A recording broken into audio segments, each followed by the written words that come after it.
सज्जन हो नमस्कार। अथ श्री शिवाष्टकं स्तोत्रम्। प्रभुं प्राणनाथं विभुं विश्वनाथं जगन्नाथनाथं सदानन्दभाजां भवद्भव्यभूतेश्वरं भूतनाथं शिवं शङ्करं शम्भुमीशानमीडे। गदेरुण्डमालं तनौ सर्पजालं महाकालकालं गणेशाधिपालं जटाजूटगङ्गोत्तरङ्गैर्विशालं शिवं शङ्करं शम्भुमीशानमीडे।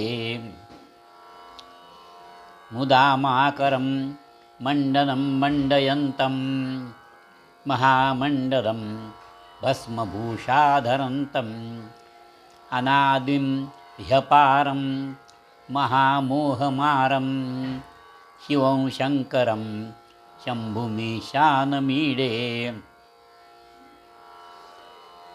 वटाधो निवासं महाट्टाट्टहासं महापापनाशं सदा सुप्रकाशं गिरीशं गणेशं सुरेशं महेशं शिवं शङ्करं शम्भुमीशानमीडे।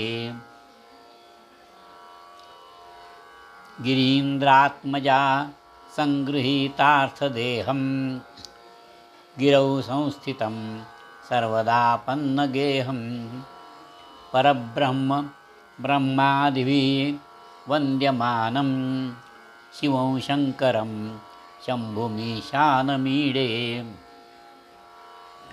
कपालं त्रिशूलं कराभ्यां दधानं पदाम्भोजनं राय कामं ददानं बलिं वर्धमानं सुराणां प्रधानं शिवं शङ्करं शम्भुमीशानमीडे।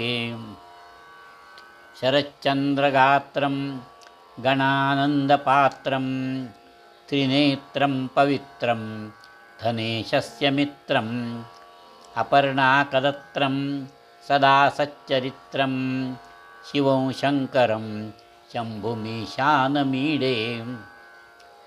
सदा सर्पहारं चिताभूविहारं भवं वेदसारं सदा निर्विकारं श्मशाने वसन्तं मनोजं दहन्तं शिवं शङ्करं शम्भुमीशानमीडे। इति श्री शिवाष्टकं स्तोत्रं सम्पूर्णम्।